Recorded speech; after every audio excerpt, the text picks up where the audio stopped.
Welcome to the Painting Insights podcast. We have been working on something in the background. That's right. We've actually started a Patreon channel. For the last couple of months, we've had previous guests revisit the channel to give us additional content, everything from studio tours, sketchbook tours, talking us through the process of paintings and all kinds of additional treats, which you're exclusively going to see as a patron who supports the channel. So by supporting us on Patreon, you help the channel keep going. There's a lot of work put into this, from the video editing to the sourcing of guests. So you really help us find those guests and to put the content out. And we have lots of content planned for the near future. So the links for that will be in the description of this video and in the description on the podcast channels. And otherwise, you can go on to Patreon and type in Painting Insights Podcast and support us that way. Thanks very much. Enjoy the video.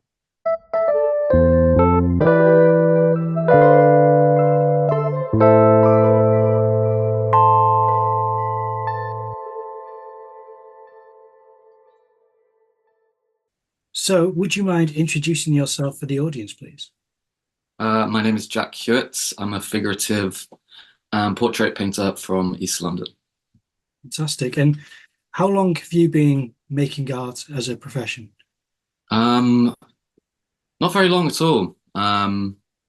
Few years, maybe 3 years, something like that. That's all. And before that, you were a student. Is that where you were? Well, I was a student, but not of art. I actually did film.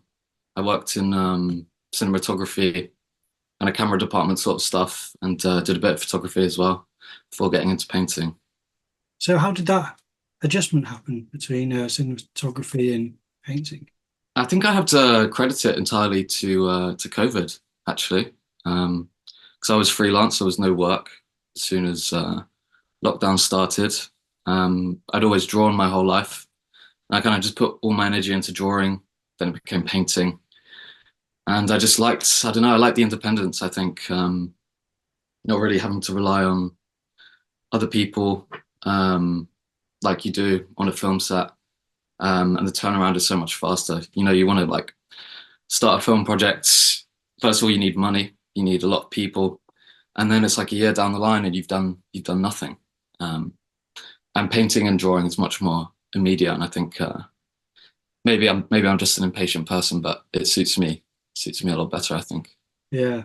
Is there a shared visual language that you're using to make paintings that you would have made with film, or is it quite a different visual texture? I think definitely it's bled through. I was really obsessed with certain photographers and cinematographers, and I think their style of visual storytelling and composition certainly have definitely left a big mark on the way I choose to do things. I think I did a painting quite recently, which was it was a portrait, just like shoulders up, but it was in that kind of, you know, not the traditional portrait mode. It was in the landscape mode. And yeah, it really reminded me of my kind of photography days, for sure. So is there anyone that we'd know of? Is there anyone you should maybe, you know, as far as, is there any films out that you think this director or this cinematographer is specifically impactful? I think it was always Roger Deakins, one of the most well-known, of course. But yeah, I was really obsessed with his work for a long time. And actually, I kind of, from reading into him, I found he was very much inspired by Alex Webb. I don't know if you know Alex Webb, a photographer. No. He's a Magnum photographer. I have a book of his here, actually. Just incredible, all like street photography style, totally candid. Just kind of walk around, you know, these places, lots in South America, Africa, the US. But he's, I think he's a big influence of Deakins, and certainly of mine as well.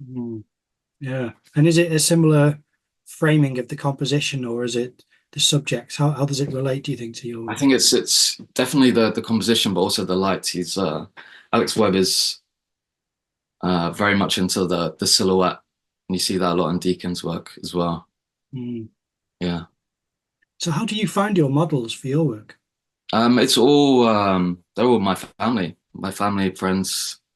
Yeah, I like to keep things as close to home and to me as possible, I think. Mm. I think for a long time I was always like, I don't know, kind of looking at what I could be doing, I suppose, as opposed to like what I have immediately in front of me. Um, Hard to put it into words, but yeah, I think who is it? Is it Bernard? Do you know Pierre Bernard, I think? Or is it Yeah. Villiers? One of the two. One of the two just started painting his like wife and his cat in the house. I think I really admire that. Yeah. And if you were making film, would it be kind of very contained things like that, or do you go for a more grand storytelling? What would be your preference there? I think it would have to be smaller and smaller scale story wise. I think the things I like the most are always the simplest. Mm. Yeah. Not super into like big kind of elaborate, CGI, million characters, a million like I don't know spaceships, whatever. Just simple stories with like a few characters in a room. Like you can do so much with that. Yeah. Yeah, absolutely. Um, and I mean, I might be wrong, but I feel as though your work explores um, kind of deep contemplation and even mental health. Is that something which rings true with you? Definitely contemplation. I think there's always something going on in that character's head. Um, and it's always so I actually work mostly from photography. I just take photos of my family when they're not looking really. I just kind of sneak a photo in, and it's always those kind of moments in between um, where there's no specific kind of action or kind of motivation of a character like you see in a lot of physical work. Like they're not really doing anything. They're just kind of sitting there thinking a lot of the time. I think I'm trying to kind of make the most of that kind of quiet time that we have to ourselves. Um, so yeah, it's definitely yeah, contemplation. I think is the word there. Mm. There is a mechanism, I can't remember what the name of it is, which Alfred Hitchcock used, where he would have an actor have a blank expression or something, and then the audience will project onto that actor an interpretation, and it would be based on the previous cut, from each edit. Do you find that happens with your work as well? Have you had exhibitions where side by side they may communicate something differently, similarly to how Hitchcock's work does? It makes people interpret emotions differently, perhaps, than they would on Mm. its own. Well, I've never actually exhibited more than one painting at a Really? time, so I've never had that opportunity to kind of have that kind of larger body of work with a through line. Mm, It's always been just group shows so far. I see. Yeah, but there's definitely a through line. I think it was uh, kind of linking to the contemplation thing. It was always about memory. I think for me, painting, I was trying to kind of describe memory through portraiture, Mm, um, and that was done a lot more in the kind of in the way it was constructed and the kind of aesthetics of the painting as opposed to the sitter specifically. Like there's a lot of kind of blurred kind of lines and broken up forms um, that are kind of hinting at this way that we reconstruct moments from the past in our head. Like they're never a whole picture. There's always something that's kind of fragmented. mm. Yeah, I've noticed that there's a kind of illusion of unfinished, but I think it's that you've resolved the piece, but it's not finished for every corner of the portrait, which is nice because again, it's shows a confidence in what you're doing and a strength in the impact of the image. And that's a conscious effort, or is it ability to just say, I can leave it now? And is that something you've learned, or where does I that think come? it's maybe a product of learning when to stop, but also I love just those moments of like looseness, and I really like leaving those first kind of strokes that you make that are they're a lot looser. You're not really thinking as much. Big brushes and just kind of having them bleed through in the final thing. and I really like the way it contrasts with the more refined parts of the paintings, because I feel like my face is always like they're the most refined part, and then as you kind of expand outwards, it's getting a lot more kind of abstract and ambiguous. Yeah, and unfinished is maybe one way to look at it as well. Could just be laziness again. Well, it's a good point to start being lazy, because you've captured all of Yeah. the important elements. So that's a really nice aspect. And because you mentioned big brushes, I'm wondering, do you go from big to small? Is that because that's usually a technique that I see quite successfully? Yeah, I do. I try not to approach everything the same, I think. I don't know, maybe I just haven't found my preferred way of approaching things yet. But generally, yeah, big brushes, dark shapes first, and you kind of work up to the lights and get smaller with the brushes. I do think I have a bad habit of going for smaller brushes too quick and kind of losing that, yeah, sense of the whole, I think. But it's just can be frustrating to not be at that point yet. Yeah. You know, when you're first starting out a painting and it doesn't really look like what you want it to look like, and you think like, I'm just gonna get in there with a small brush and then really render out this like nose or this eye, and then it will be good. But usually what happens is it just doesn't look quite right, and you just have to stick with the bigger shapes and just get smaller and smaller very slowly until it fits together, which is quite frustrating for me. Yeah, I don't know if you know the artist James Gurney, but he talks about how it's not only learning to see, it's learning to see through what you see in order to get those basic shapes, and the trick of squinting, or closing your eyes in order to get the higher contrast shapes first. And that is a difficult part, and how much detail you want to put in. But yeah, so I'm guessing that light is a big factor in what you're trying to capture as well, as far as atmosphere, because there's a lot of atmosphere in what you make in your paintings. So does light play a huge part in how you set the scene? Yeah, I think light is the first thing I notice. Yeah, I have again, like most of my paintings are from photos of my mum, my dad, my sister, or myself just in the house. If I see some light that's just striking one of them in a way that's interesting, I'm drawn to it. I think that's what it's all about for me. Yeah. No, it's great work, and you do really nice drawings as well. I love how you have a sketchbook which shows the drawing before you develop the painting, and it shows your experimentation as well in the drawing work. Does it feel like, because you said that you haven't necessarily solidified a technique that you repeat, is there quite a bit of experimentation in the production of the paint as well? Yeah, for sure. I think I used to when I first started, I was so harsh with like I have to do 3 studies. I have to do a sketch, I have to do an oil study, and then do one slightly bigger, and then only then can I move on to the final thing. I think now I'm just kind of going for it without the studies a lot of the time. I always do a pencil drawing first, because I like to transfer, do an oil transfer. I actually have one, I think. I mean, this is like just a printout of a drawing from my sketchbook. You can kind of see it. Yeah, you can just see that. Oh, very nice. Yeah. But you,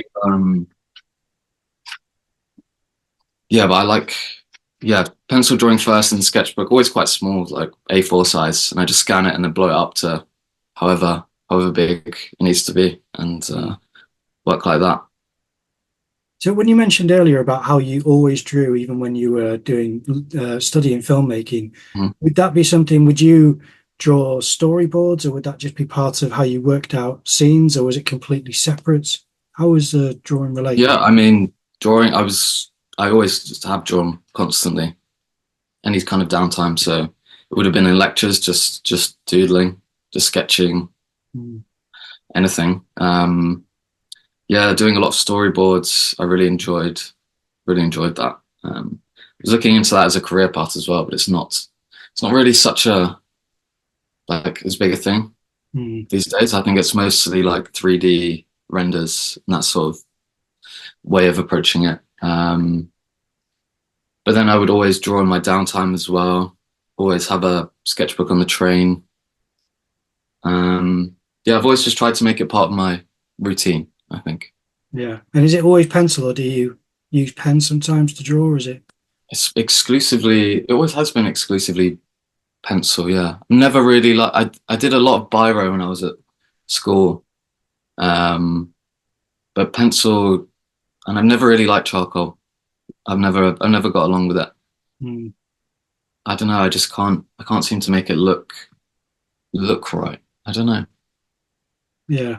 Can be a bit more unwieldy, I suppose. And it Yeah, seems that with the pencil, you've got quite a bit of precision where you're trying to communicate distortion yeah, as opposed to letting the materials dictate. Is that yeah. fair to say? I think it's a lot more delicate, I think. Mm, Whereas charcoal is like, I don't know, I feel like I'm scraping into a rock on a wall or something, you know, and it's yeah. just going to be there forever. So is it oil that you paint in, yeah? Yeah, pretty much. Yeah, exclusively oil. Yeah. So, yeah. Has it always been the case, or did you try other media and didn't fancy it?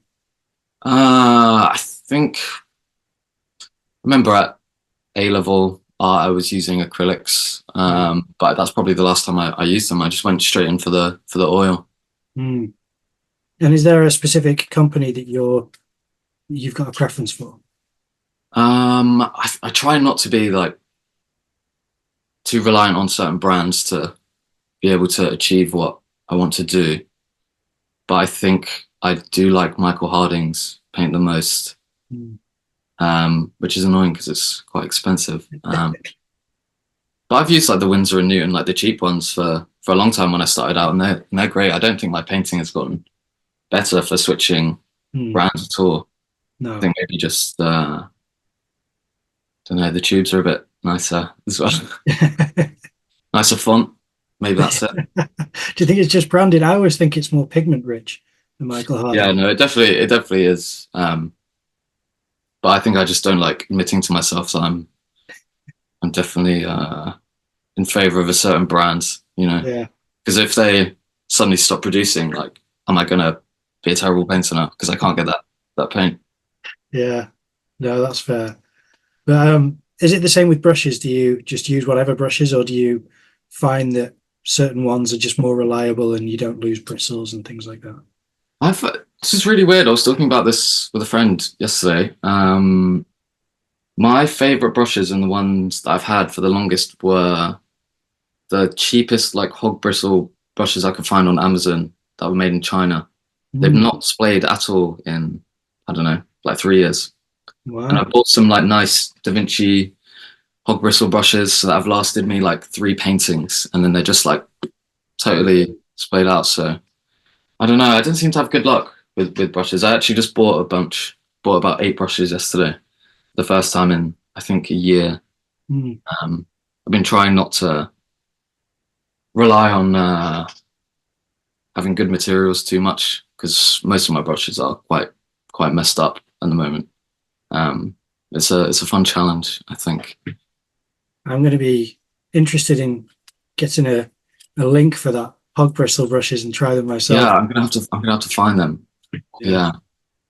I need to try those. You've painted one chap a few times with a saxophone. Is that a friend of yours? Oh, I think that was John Coltrane. That was a John Coltrane painting I did. Was it? Yes, that was quite a while ago. Yeah, I think I was just one. Yeah, 'Cause I thought I saw him a couple of times. One where there's it one of a was piano player as well. okay. Because I Yeah. thought there was a side profile where it was because there's one where it's front on and Mm. he's not playing the saxophone. It's just there. He's got his arm up. And there was one, I'm just scrolling now to see if I can see it. I thought I saw one where there was smoke or something coming up. I thought that Yeah, there's was, a black and white one, which is excuse me, of a pianist, Ahmad Jamal, okay. jazz pianist. I'm a big music nerd and very much drawn to 50s, 60s photography style that captured those kind of amazing jazz musicians in that era. Yeah. It's just me kind of being a bit of a nerd, I think, you know. No, it's got a certain aesthetic, hasn't it? Like it's an amazing time capsule for that period. And is that what you listen to whilst you paint, or is it because some people need specific sounds when they paint to get in that mood? Yeah, interestingly, I've not really found anybody else who does this too, but I just put my earphones in with nothing on, so it's like I can't hear anything at all. And a lot of people think that's really weird. But I love just the pure focus of the painting in front of me and nothing else. I'm in a total bubble, which is really nice. Because for me, I think music is too influential on my state of mind and my mood. And I think I would constantly be stopping to look at my phone to like skip this song, or I haven't heard this one before. What was that? Let me rewind it. That sort of thing. So yeah, I find it just takes me out of it, music. Rather keep it a separate thing. And also, the studio I'm in is shared as well. And there's a lot of other. It's a huge building. There's a lot of other people, and there's a lot of noise as well. There's a lot of distractions. My studio neighbors, who I hope don't see this, are really, really chatty. I don't really know what they do, except for chat all day. It's constant, and the radio is always on. It's always like Radio 1 pop hits. It's always George Michael, that sort of thing. And it's not really conducive to my contemplative paintings. I think it might be the opposite of that, in fact. Yeah, that wouldn't work for me either, I don't think. So I can understand now why you're blocking out all of the outside distractions. Yeah. And how long would you spend on a painting on average? Because sometimes it can be several sessions, but I'm wondering if that's the case with you. Do you have several passes on there? Yeah, I think three is the sweet spot for me. Any more than that, I think it often feels a bit overworked. That's not to say that less is underworked. If I could do it in one hit, then that would be great, but I don't think I can work that way. There's a few on my page on my website that are alla prima, but I do really enjoy working on top of a dried paint layer, and building up texture really slowly.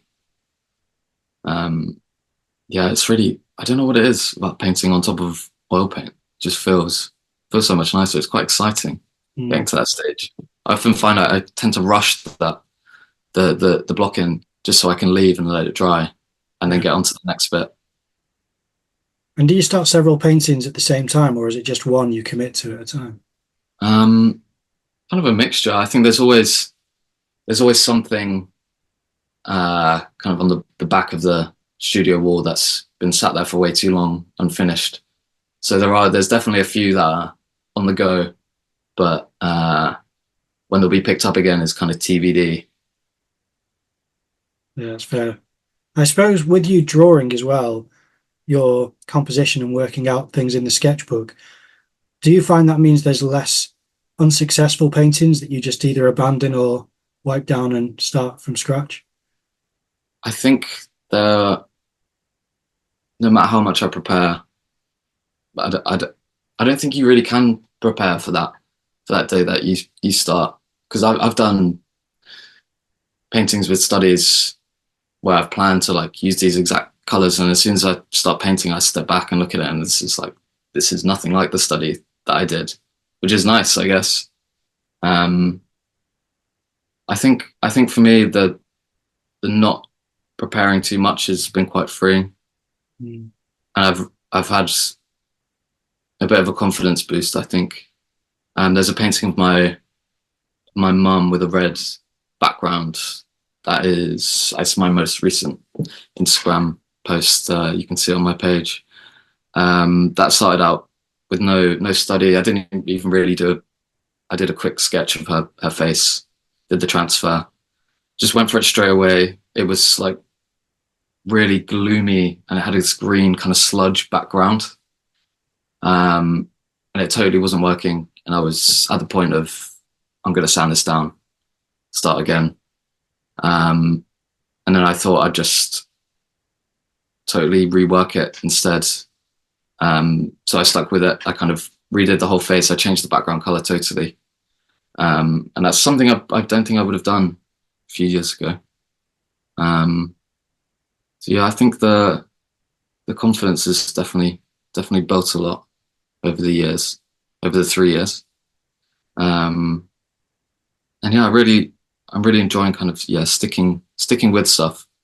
I haven't really sanded or wiped anything down in a while. That's quite an interesting adjustment to go from green to red. Is literally the polar opposite. Yeah. On the color scale. So yeah, I really was not feeling it. It had to be polar opposite for me to continue with it. But it's also it's lovely painting, because I love the stripes on her top as well.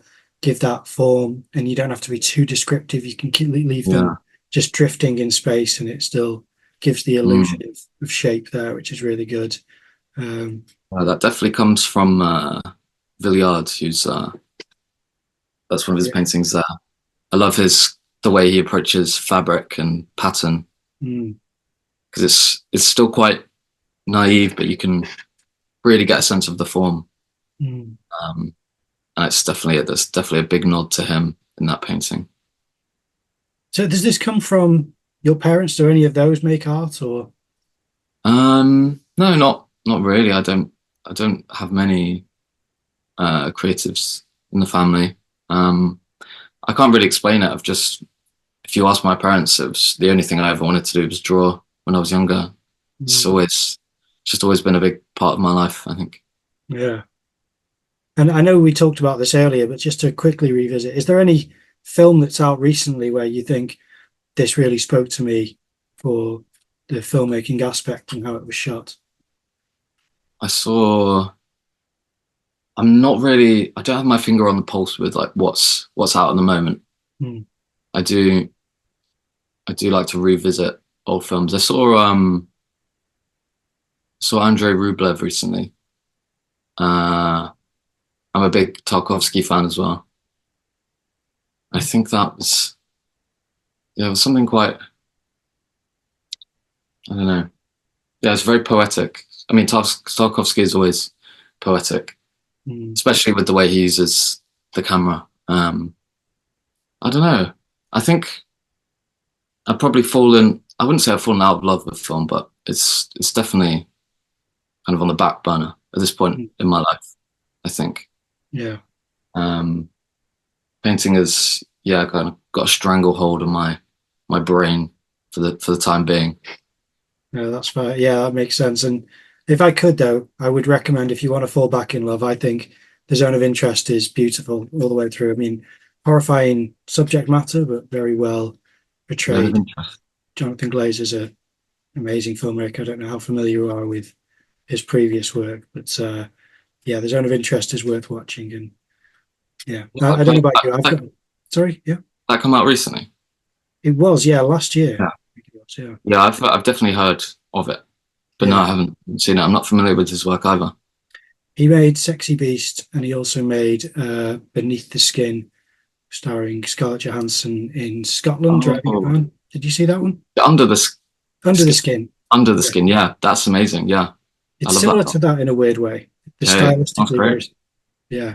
I'm sold. Yeah, that's a recommendation. But because I'm quite obsessed with cinema. I've got a movie subscription. I don't know if you know Mubi. Do I still have one? I might have cancelled it. The thing is, now I only have my I just have my laptop to watch stuff on, and it's just not, you can't really enjoy it. I've got I've got a membership to Prince Charles Cinema here in London. I try and go every month to see something that I haven't seen before. But it's quite tough. Yeah, there's a lot of distractions. Yeah, no, I appreciate that. And plus, it's unless it's necessary, it is it's just something for enjoyment. But I do always make the excuse that it's for inspiration, because I love composition of the frames for good filmmaking. And Yeah.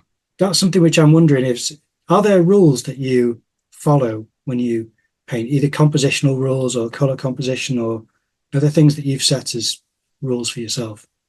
I would say there might be rules within it, but they're not, I'm not picking them consciously, I don't think. I think I try and follow instinct as much as possible, as opposed to being like, this painting has to be using the rule of thirds. I might be using it, but not even realizing. And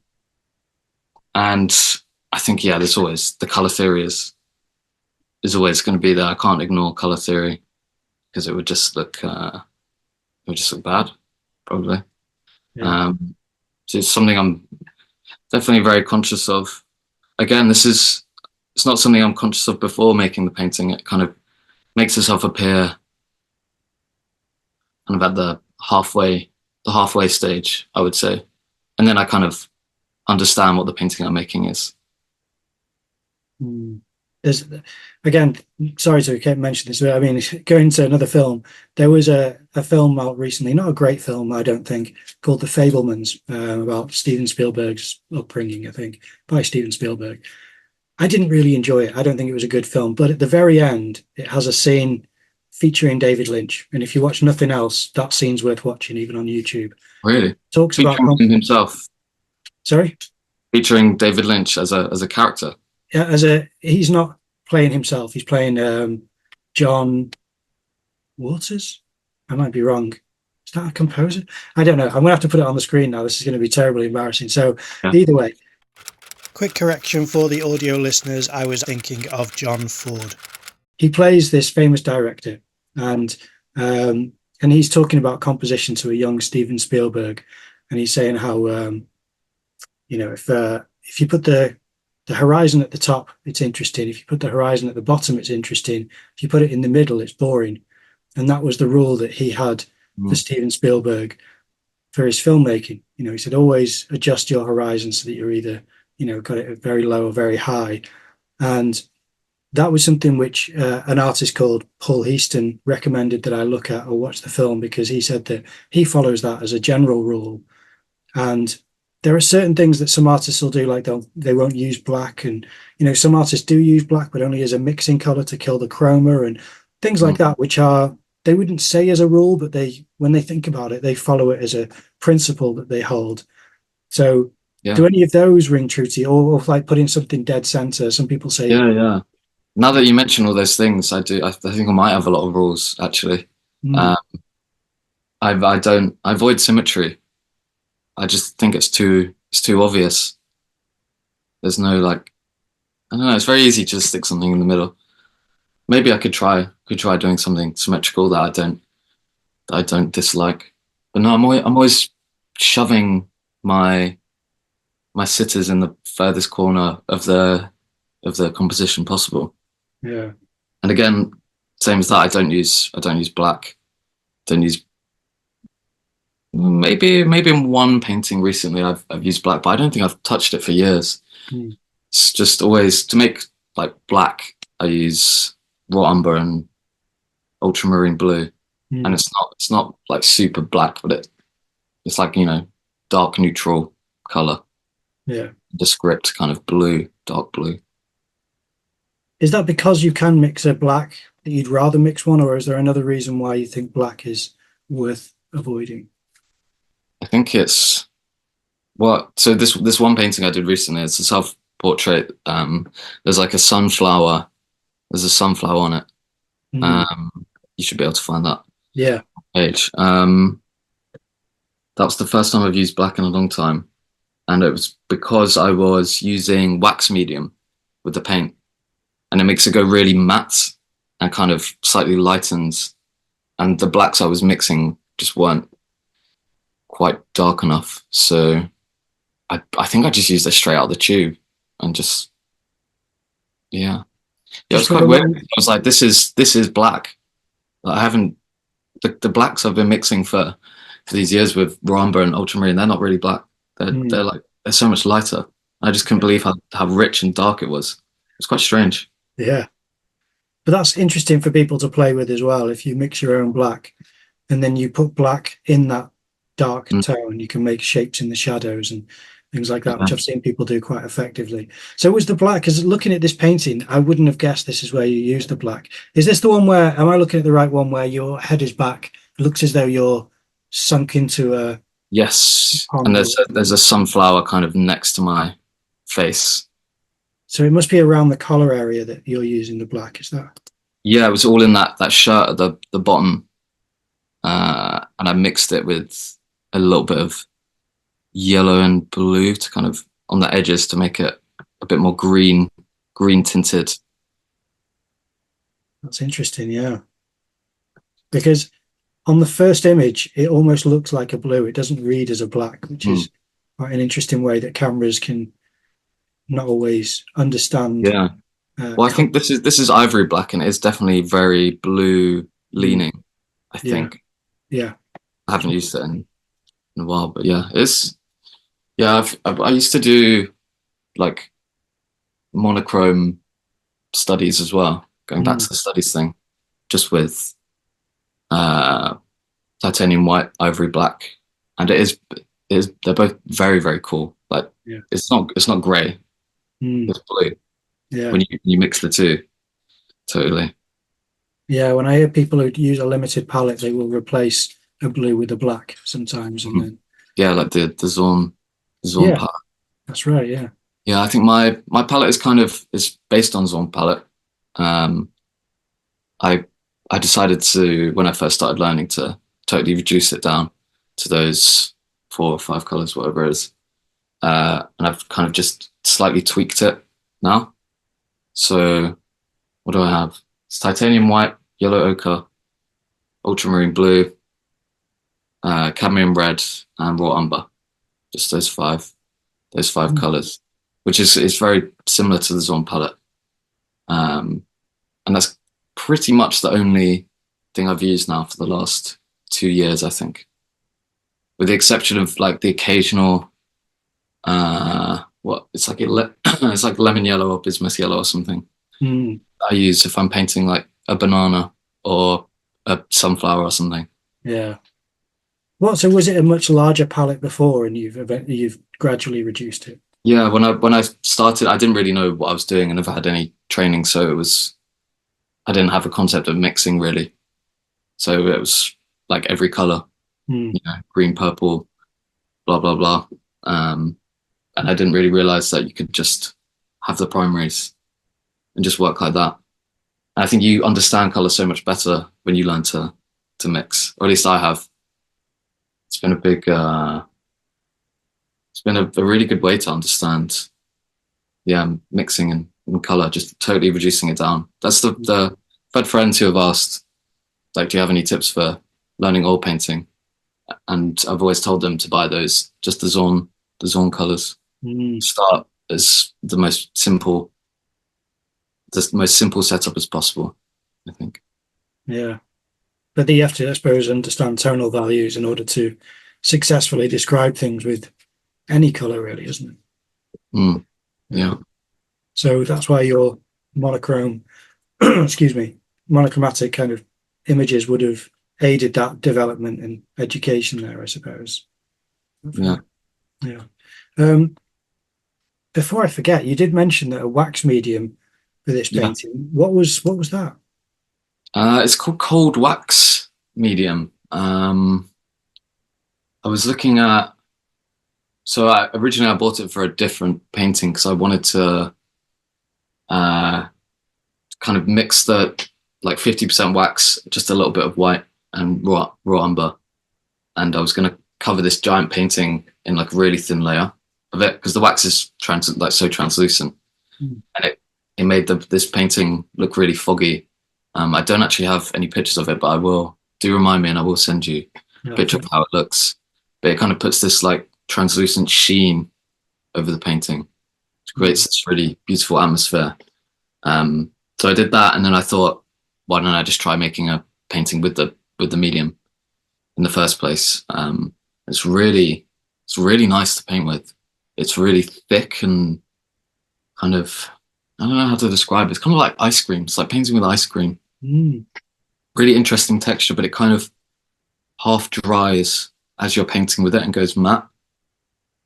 So you have to work quite quick in certain areas, otherwise you lose your kind of original tone. So when you varnish at the end, or once it all dries, the colors and tones will be slightly off. Yeah, it's really strange medium. I don't really work with medium otherwise. Just straight out of the tube, pretty much everything. Maybe a little bit of like liquid or something if I'm doing like a sketchbook study, but that's just because I want it to dry faster. So with the wax, you wouldn't have linseed oil or terps or anything like that to thin it? No, I try not to avoid terps and any spirits at all costs. Really, I don't really like having them in the studio, and also because I share a studio with 3 others. I don't really want that kind of hanging around in the air. And yeah, the painting with linseed oil is a bit, I don't know, it's very shiny, comes out very shiny, and I don't know, I'm very happy with it straight out of the tube. I don't think I need to alter it, really. I think it maybe comes from when I first started painting. I didn't actually know how to like apply medium to the paint. I didn't really know what I was doing at all, so I just thought, screw it, I'll just do it straight out the tube. Yeah. So what were you back then? What were you painting? Because you still do some still life. Was it still life back then and portraiture, or did you try a bit of everything? It was a much more a mixture of still life and portraiture. I was working almost exclusively from life at the start, so I thought that's what you have to do, and maybe it is what you have to do. It depends who you ask, really. But I'm of the school of thought that it really doesn't matter at all. It's like that endpoint. Endpoint's the most important thing. But yeah, lots of just little objects in my room on my desk. I think my first painting that I was like actually happy with was a painting of a tea bag on a teaspoon. It's a very, very simple. That's probably the most symmetrical painting I think I've done, actually. Back to the symmetry thing. Yeah. I think it might still be on my page somewhere if you dig down far enough. But I really like the quietness of it. And I think it's still like, it feels like a painting that I would do now, which is interesting, even though it's probably 3 or 4 years old. I found a teaspoon. Let me see. I'm just going to check because that's going to be something else I request from you. A lot of bananas. I can see that's. Oh, there it is. Teaspoon and tea bag. Yeah. Yeah. Oh, very nice. Yeah, it's dead center as well, but it does. Yeah, it's very nice description. Interestingly, that's painted on. I found this like postman's notebook on the street, and it was a rainy day, and it was all like brown and kind of warped and dirty and stinky. And I thought that's going to be great to paint on for some reason. I have no idea where it is now. I don't know what happened to it. It's worth finding, I think, because that is an interesting, getting quite an experimental concept for a picture plane. You know, to get something. I'm very curious as to like if it would survive as long as something on linen. You know, people are always obsessing over like this has to be archival and has to last a million years. But there's paintings like Toulouse-Lautrec. He painted on cardboard, and Giacometti painted on cardboard, and they're fine, I think. Yeah. Right? Yeah. I mean, I don't know how long for. I'm sure that the colors degrade. I'm not too sure. It's one of those concerns that I haven't really considered myself either. But do you think that'll change when you do more exhibition? Because if you've only exhibited one picture, is it one picture at a time, or have you only ever exhibited one picture once? No, I've done like a handful of group shows, maybe 6 or something like that. But it's always been one painting in those shows. Yeah. Have you never sought out a gallery to exhibit a body of work? Or Oh, well, that's kind of, I think what I'm focusing on now is that body of work. I'm trying to find a rhythm. I'm just trying to make as much that I feel is kind of connected.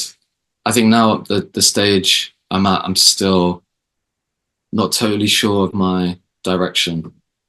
And I think once I'm a bit more comfortable with that direction, I'll settle down, focus in on a body of work, and then exhibit it.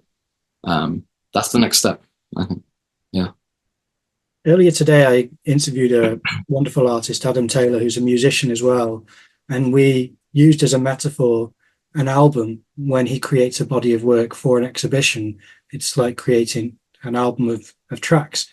Yeah. And that really made sense to him, because he said that, you are trying to make them relate to each other, but also fill the spaces that other tracks wouldn't necessarily do. Similarly, do you think that your exhibition, that you're trying to build this body of work, could relate to scenes in a film that are somewhat telling a story? Yeah. If not explicitly, then implicitly. That's not something I've ever thought about directly, but I love that. Love that notion. I really enjoy art that tells a story in a way that's not kind of too overt. But I think visual storytelling has always been the core of my work in some way. But I've never really, again, because I think I respond so much to instinct when coming up with work. I don't really think about the why until after it's done. But in the future, I think my plan is to maybe consider the through line of the work a bit more. To have a concept that crosses over a body of work, whether that's through like just subject or I don't know, anything really. I think also where I want to be is not relying on any sort of source material and painting straight from imagination. I think it seems so much more freeing to me, not being beholden to something in front of you, just being able to put out whatever you like, really. I think the work of Ruprecht von Kaufmann. He's one of my favorite painters. He uses storytelling through imagery in such a interesting way, and it all just comes from his brain, straight from his brain. I love it. Have you done much of this? Have you drawn from imagination? Is that somewhere you play? Yeah, it's hard. It's really hard. Yeah, not easy at all. I think you really need a strong foundation of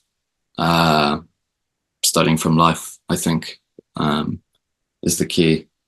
And yeah, just understanding the mechanics of the human form and just objects in general. I think he's clearly got such a strong visual library and strong understanding of the world and the way it kind of fits together and the way it can be translated on canvas or paper or whatever.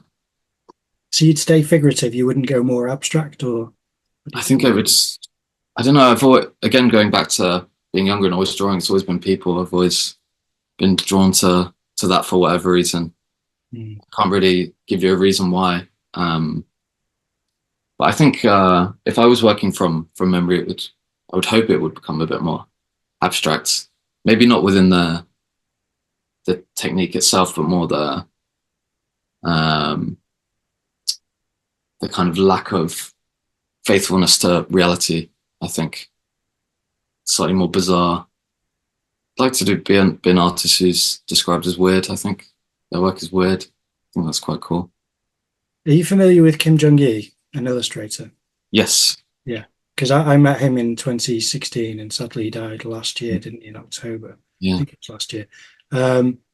So yeah, I think of him quite often because his visual repository was so large, and yet he became quite playful and abstract with certain ideas because he was free to do so. But he was a bit of a phenomenon with that. Total phenomenon. I've never seen anyone like him at all. It's insane. It's mind blowing. Yeah. He was doing those live streams. I think it must have been like months before he passed, and people would type in the chat like, "Can you draw this?" And he would just do it straight away, and it's incredible. It's incredible. Yeah. No, he was very funny and very humble and sweet guy when I met him. I'd done 3 drawings of him on MDF that I was intending on painting and cutting out in the opposite order, cutting out and then painting and giving to him as gifts. But I thought when I got to meet him, because I knew he'd be at this event, I wouldn't be able to approach him. I thought there'd be crowds and barriers. Turns out no one paid him any attention, and there was just a desk there. And he was in Leeds, and I think I just hyped him up in my head more than the public were aware of him at the time. I think that's I presume you found him via social media, right? Yeah. That's the kind of effect of social media. I think these people they get hyped up for sure. And you have this view of them that is totally blown out of proportion very often. And then you meet these people and they're just like, you're just like the most normal person in the world. Yeah, he said to me, why didn't you bring these? Because I showed him the pictures. I said, I've done 3 drawings of you. I was going to paint them. He said, where are they? Why didn't you bring them? I said, I didn't think I'd be able to get close to you. I thought they'd be, crowds and security. But he was just baffled. And I thought, yeah, okay, well, I'll buy a book off you. So that's the book that I bought of him. I'd pull it out, but it seems to be a bit of a foundational book at the moment. Yeah, I can see. I think your whole room might come crashing down. Yeah. But that's Umphalos. I don't know if you know the Umphalos book, but it's the book of erotica that he did. So yeah, it's very interesting, work, because as you can imagine, he's got a crazy imagination, a lot of storytelling. Anyway, that's enough about Kim Jung-gi. As much as I admire him, I just thought if you didn't know of him, it's one to look for drawing from imagination and having a rich understanding of anatomy and form and design. But yeah, so did you say you have approached galleries, or is it just for group shows, or have you approached them and you exhibit in galleries anyway? I've never approached with the intention of asking for a solo show. It's always been it's normally I've been approached for group shows, or I've submitted something. Again, I think because I'm not trained at all. I don't have huge connections to the art world directly. I think I'm not even 100% sure what the best way to approach a gallery for a solo show would be. And again, I have loads of them.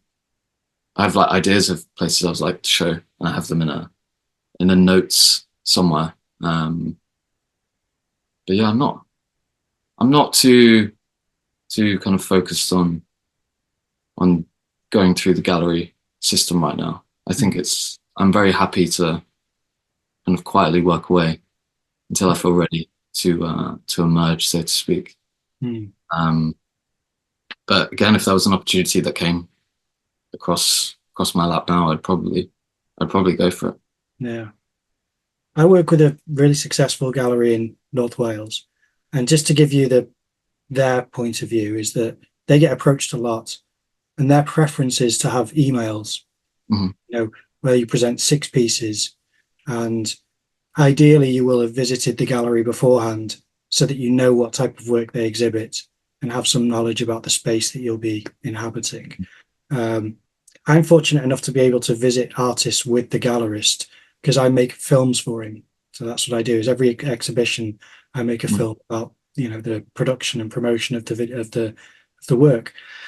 But I get to see how he selects shows, which is really interesting because from a gallerist perspective, he's looking at this massive body of work from this different artists, and they'll be showing him everything, and he's trying to create a thread from landscape to some portrait, to some still life, and what works and what doesn't.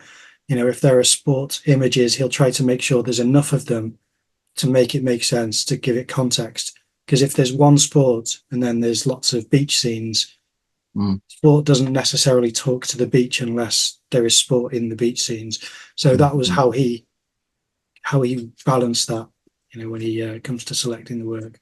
But it's been a real privilege to be able to see, one, the artist's spaces, and two, how the gallerist considers conversations with the artist and the work that's going to go in the show. So yeah, I totally forgot to mention this, but I have a representation from First Thursday. Are you familiar with First Thursday? I don't know First Thursday. So this is quite a new platform, and they just help you link artworks with buyers. Basically, it's essentially like an agent, but slightly different. So I've sold some, or a work. I've sold a work through First Thursday, and they help reach new potential buyers, and also just facilitate sales with existing ones as well. And I think I learned some quite interesting stuff around this time, signing up for them about the gallery system. And this might be a totally false fact, so please don't take this too seriously, but it was something like 2/3 of galleries in this country aren't actually profitable, which is quite astounding. I think I am slightly maybe part of the reason I'm not super on top of looking for representation from a gallery to do a solo show is also the amount of money that they have to take to make a show financially viable for them, 50 to 70% or whatever it is, which is a lot, especially for someone who's like myself, who's just starting out. So yeah, it's quite the gallery system is a bit intimidating, I think, for that reason, as well as others. So what's it got? First Thursday, did you say? First Thursday, yeah. And do they take a percent? How much percentage do they take? They take a far smaller cut, depending on whether they're an existing buyer or not. So it would be 25%. Okay, that's reasonable, isn't it? To connect you with someone who you've not sold to before, which is far more reasonable. Yeah. And handle all the shipping and everything like that. Which is great. Some really good artists on there. You should definitely check it out. I'm gonna butcher his name. Wait, let me find it. Let me get it in front of me so I can. It's a Japanese artist called Kuta. Okay, I'll have to look him up. He's also represented. He's an incredible, prolific, insanely prolific artist. Just his output is insane, but it's really beautiful work. Yeah, well, I'll have that on the screen whilst we're talking. I'll always try to show what we're talking about for any viewers. But did First Thursday reach out to you?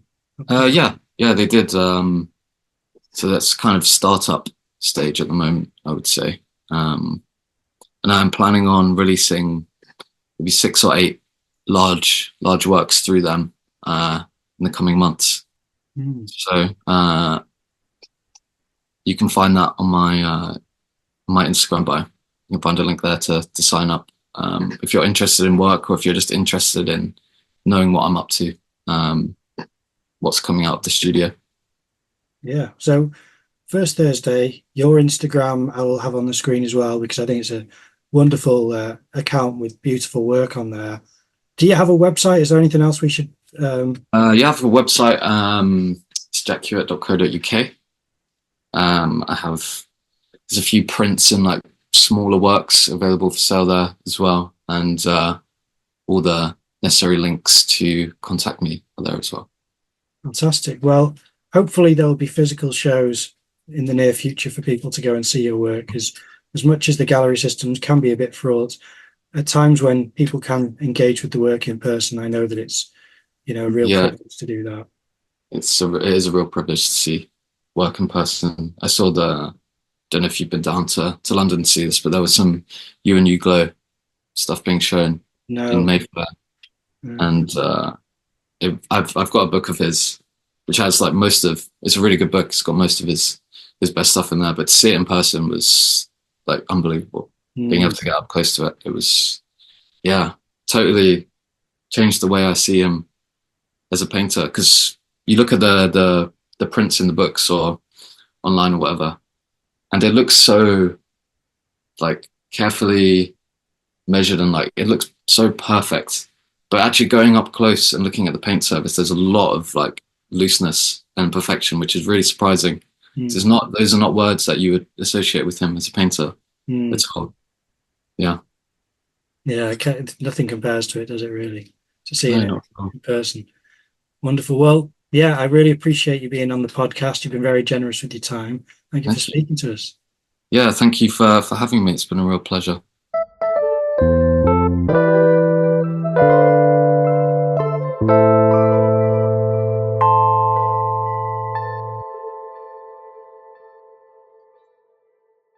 Well, we hope you enjoyed that episode. If you can support the podcast by leaving a like or a comment down below, that would really be great. But what we'd really like is if you're able to leave a review on the podcast channels, wherever you listen to it or download it, because that helps us get spread around the internet so that more people have access to us and able to see what we're making. Also follow us on Instagram, and we'd really appreciate it if you like and engage with our posts.